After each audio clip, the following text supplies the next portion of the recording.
सामने आई है। कमांडर भारद्वाज, किस तरह से आप देखते हैं? अभी तो ऐसा लग रहा है कि इजराइल थोड़ा नहीं बहुत भारी पड़ता हुआ नजर आ रहा है हिजबुल्लाह पर, उस हिजबुल्लाह पर जिसके पीछे ईरान जैसी मजबूत ताकत खड़ी है। देखिए, जहाँ तक इजराइल का सवाल है, उसने हमास को पूरी तरह से ऑलमोस्ट पूरी तरह से न्यूट्रलाइज कर दिया है। उसका अगला टारगेट हिजबुल्लाह है और वो इसकी सक्सेस होगा। और जैसे कि आपने पहले बताया था इस प्रोग्राम के शुरू करने से पहले कि हम जिस तरीके से अमेरिका की 4 फौजें एक तरफ तैनात हैं, अमेरिकन जहाज तैनात हैं, अमेरिकन फोर्सेस तैनात हैं पूरे एरिया में, मेरे को ये लगता है कि जो मेन टारगेट अमेरिका का है वो है ईरान। और उससे पहले ईरान पे अटैक करने से पहले वो ये चाहता है कि जितने भी हमास, हिजबुल्लाह या हुतीज हैं वो सब न्यूट्रलाइज कर दिए जाएं। और ये उसकी प्लानिंग है आगे की चल के। मेरे को ये लगता है इस पर्सपेक्टिव से अगर देखा जाए कि फाइनल टारगेट ईरान रहेगा और ये युद्ध कब ईरान की तरफ बढ़ जाएगा ये कहना मुश्किल है इस वक्त पर हाँ, एक साल में, अगले एक साल में या अगले 6 महीने में भी ये कहा जा सकता है कि ईरान के ऊपर डायरेक्ट टारगेट किया जाए। उससे पहले ये जितने भी हुती, हिजबुल्लाह और हमास हैं जिनको न्यूट्रलाइज कर दिया जाएगा और उसके बाद ये आगे बढ़ा जाएगा। इजराइल को देखें तो वो अमेरिका की एक प्रॉक्सी है और अमेरिकन प्रॉक्सी जो है वो अभी तक ये छोटे फुटके जो हिजबुल्लाह है, हमास है, इनको खत्म कर रही है और ये ईरान की प्रॉक्सीज है। तो इसके बाद जो एक्चुअल युद्ध होगा वो शायद ईरान और यूएसए के बीच में होगा और उसी के लिए शायद प्रिपरेशन जारी है। मैं सुमित चौधरी का भी करना चाहूँगी। सुमित, ऐसी कोई खबर आ रही है कि तेल अवीव में हिजबुल्लाह के लड़ाकों की मौजूदगी है? अगर ऐसा है तो ये अपने आप में बहुत बड़ी खबर है। ये सस्पिशियस मूवमेंट जरूर नोटिस की गई है और ये नोटिस आपको पता है कि कल से लगातार जो तेल अवीव में देखी छोटी एजेंसी है उसको इन्वेस्टिगेट कर रही है। और खास बात ये है कि तेल अवीव के जो बड़े कमर्शियल कॉम्प्लेक्सेस हैं, जो इंडस्ट्रीज हैं, इन सभी जगहों पर फिजिकली जाके चेक किया जा रहा है। कहा ये भी जा रहा है कि हो सकता है कि ये इजराइल के अंदर से ही कोई ग्रुप हो जो लगातार एक्टिवेट करने की अपने बड़े अटैक को अंजाम देने की कोशिश कर रहा है। लेकिन अभी तक इसको लेकर कोई क्लेरिफिकेशन आईडीएफ की तरफ से या सिक्योरिटी फोर्सेस की तरफ से नहीं आया। क्योंकि देखिए, बिल्कुल अगर आप नॉर्थ की तरफ जाते हैं तो लेबनान से खासतौर से इजराइल तेल अवीव तक आने में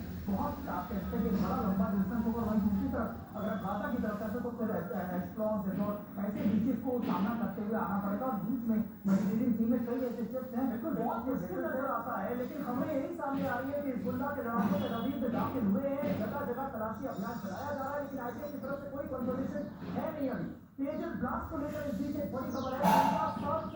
इजराइल कर रहा था तैयारी।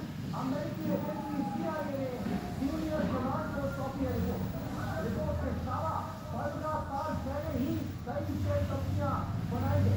विदेशी कंपनी ने अपने एजेंट को नौकरी दिलवाई है। अब पेजर हमले में सभी इनपुट का इस्तेमाल किया गया।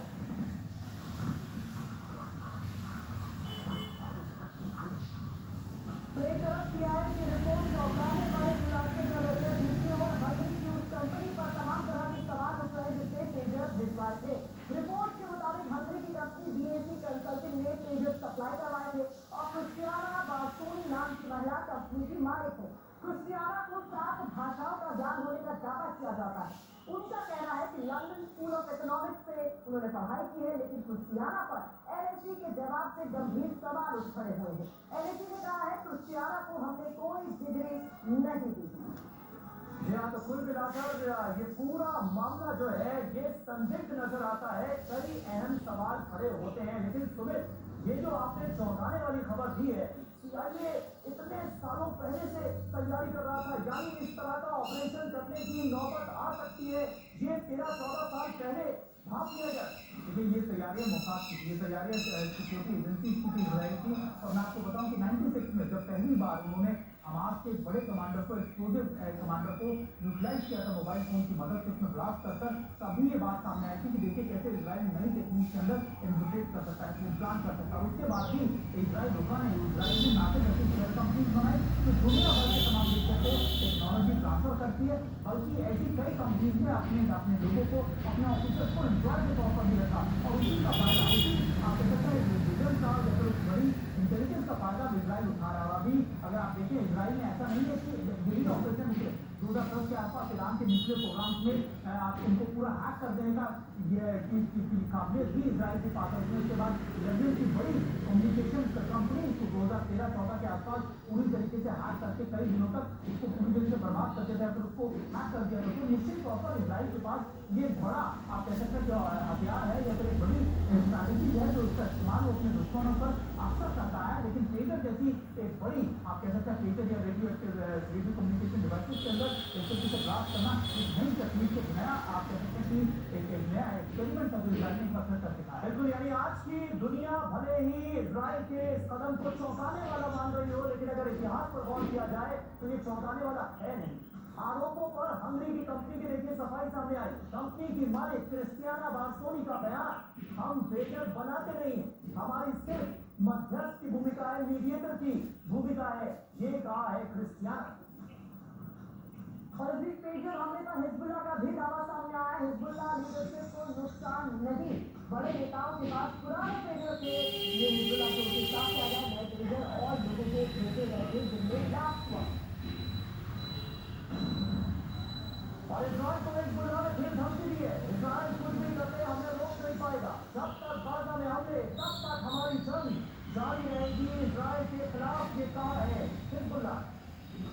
तो क्या सबसे बड़ा सवाल इस वक्त यही है कि क्या ये जंग नहीं रुकने वाली है? इजरायली रक्षा मंत्री की ओर से जो बातें कही गई है उसके बाद इस तरह से कयास लगाए जा रहे हैं और उनकी तरफ से क्या कुछ कहा गया है ये डिटेल में आपके सामने रख देते हैं। इजरायली रक्षा मंत्री की तरफ से कहा गया है युद्ध के नए चरण का आगाज हो चुका है, तो वही हिजबुल्लाह की तरफ से कहा गया है इजरायल ने साफ लगे साफ कर लेबनान बॉर्डर के लिए नया प्लान हमारा तैयार है, ये इजरायली रक्षा मंत्री कह रहे हैं। उधर हिजबुल्लाह चीफ की तरफ से कहा गया है कि नरसंहार जो इजराइल कर रहा है उसका लिया जाएगा बदला। इधर कहा गया है इजरायली रक्षा मंत्री की ओर से हिजबुल्लाह की ताकत को हम कुचल देंगे, तो हिजबुल्लाह का जवाब है कि अभूतपूर्व हमला हुआ और जल्द इसका हिसाब होगा, जल्द इसका बदला दिया जाएगा। यहाँ लेबनान में हमारे हमले रुकेंगे नहीं, ये इजराइल ने साफ किया है। भाई हिजबुल्लाह कह रहा है कि गाजा में अत्याचार रुकने तक हम पीछे नहीं हटेंगे, इजराइल के खिलाफ हमारी जंग जारी रहेगी। कुल मिलाकर ये जो स्थितियां हैं ये और ज्यादा गंभीर होती हुई नजर आ रही है। मनीष, आने वाले वक्त में होता क्या देखते हैं? क्या ईरान की इन्वॉल्वमेंट आने वाले वक्त में और ज्यादा बढ़ेगी? क्योंकि ये हिजबुल्लाह के लिए बहुत मुश्किल दौर है। इजराइल ने जिस तरह से हमले किए उससे तो इस पूरे के पूरे संगठन की कमर ही टूट गई। देखिए, हिजबुल्लाह और इजराइल के बीच में जबरदस्त टैक्टिकल अंडरस्टैंडिंग है, दोनों को युद्ध चाहिए। हिजबुल्लाह की कमी को जैसे वो इजराइल के खिलाफ युद्ध करता रहेगा, वहीं दूसरी तरफ इजराइल को भी अब गाजा के बाद एक नया फ्रंट चाहिए और नया फ्रंट लेबनान है, हिजबुल्लाह है। और वैसी स्थिति में इन दोनों के बीच जंग में अगर सूरत बनती है तभी ईरान का डायरेक्ट इन्वॉल्वमेंट होगा, वरना ईरान के ही प्रॉक्सी के तौर पर हिजबुल्लाह लड़ तो रहा है, एक नया फ्रंट खोल रहा है। इस नए फ्रंट को किस हद तक दोनों देश मिलकर बढ़ा सकते हैं ये देखने वाली बात होगी। अमेरिका ये कहता है कि ये रीजनल वॉर में तब्दील हो सकता है, लेकिन मुझे संदेह है कि अभी फिलहाल रीजनल वॉर में ये तब्दील होगा। इसकी बजाय इजराइल और लेबनान दोनों एक दूसरे के साथ लड़ते रहेंगे। नॉर्थ इजराइल में हिजबुल्लाह की तरफ से अटैक होगा, बदले की कार्रवाई इजराइल करता रहेगा और इस तरीके से इन दोनों का पर्पस पूरा होगा। क्योंकि हमें ये बात ध्यान रखना है कि हर हालत में इजराइल की मौजूदा सरकार को भी एक जंग जरूरी है ताकि वो जनता को रहे। देखिए, इजराइल को ईरान के टॉप कमांडर की धमकी सामने आई है। इजराइल को जल्द से जल्द जवाब मिलेगा। ईरानी कमांडर से हिजबुल्लाह चीफ ने कहा। तो इस वक्त सबसे बड़ा सवाल यही है कि यार ये युद्ध रुकेगा, जिस तरीके से हालात पूरे बदलीन से बने हुए उसके बाद तमाम तरह के संशय इस पर बढ़ रहा है। बहुत बहुत शुक्रिया तमाम मेहमानों का, हमारे साथ एक खास शामिल होने के लिए आप देखते रहिए दुनिया खास।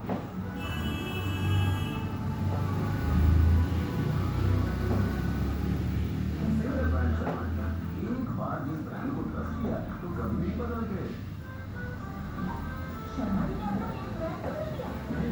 उस ब्यूटीफुल वॉल की गारंटी किसकी? और ये जेके मैक्स पे। ये ग्लोव स्प्रेड जेके मैक्स पे खुशियों की हर माँ की एक ही है फेवरेट चीज,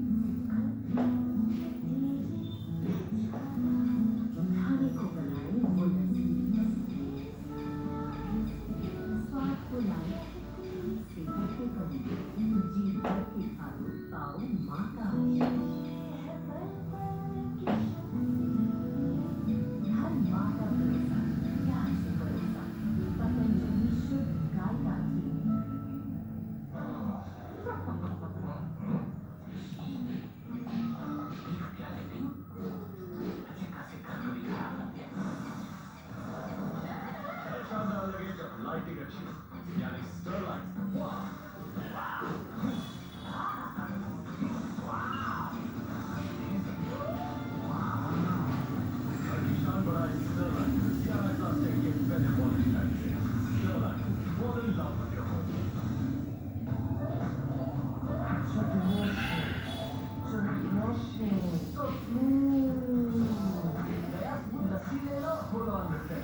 सिर्फ 80% ऑफ।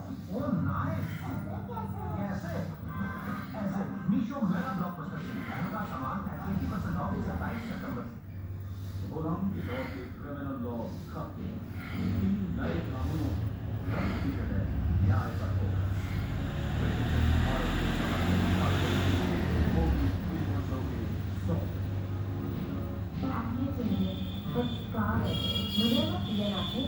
इसका clinically proven triple action formula moisture को लॉक करेगी, नए खुराक के साथ तरह के एक्ने स्टार्ट करेगी, जिससे फर्क दिखे सिर्फ 14 मिनट्स में। मडर्ना पीएम एक्ने स्टार्ट की मुश्किलें कितनी हुई और हम हर बार उतरते हैं। लाइफ में बाउंस बैक करना जरूरी है प्रिपरेशन। इसलिए हम लोग के घर को आज ही इंश्योर कीजिए। HDFC लाइफ सब उठा दीजिए। ये आरामदायक लेट करके इतनी बढ़िया पोजीशन है ना, मैं बोलता हूँ सभी कर सकते हैं इसमें, लेडीज जेंट्स बच्चे बड़े बूढ़े। ये टोटल ये 80 की एक्सरसाइजें चल रही हैं, 75 की चल रही हैं, 25 की चल रही हैं, 15 की चल रही हैं। ये सब टोटल मिक्स है ये। और इसके अंदर बॉडी का स्ट्रेचिंग, नस नसों को जागृत करना, ब्लड को बॉयल कर देना, इनको मतलब क्या क्या इनको उपाधियाँ देते थे। और ये आनंद जब ये धारण करता है तो पूरा उड़ेल देता आपके ऊपर, उड़ेलेगा ये, आपको नर्वस में नहीं होने देगा, कभी आपको थकने नहीं देगा, हारने नहीं देगा, आपको किसी दिक्कत में बोलते ना किसी मोड़ पे धोखा नहीं देगा ये। कहीं भी ऑल राउंड एक्सरसाइज हैं ये, नक से सीख है ये, तो नक से सीख तो लो इसको और ये कर लो। कहीं जरूरत नहीं है आपको कहीं ट्रीटमेंट करवाने की, दवा लेने की, सोचने की, समझने की। ये सहन शक्ति सब इसके अंदर जज्ब हो जाता है। करो, मेहनत करो। मैं तो यही बोलता हूँ बार बार, भाई अपने को ये बताना लेक्चरबाजी नहीं होती है। अपन कर्म योगी भुक्त भोगी वही है कि किया है और कर रहे हैं, करेंगे, बस साथ आ जाओ, बस ये आ जाओ।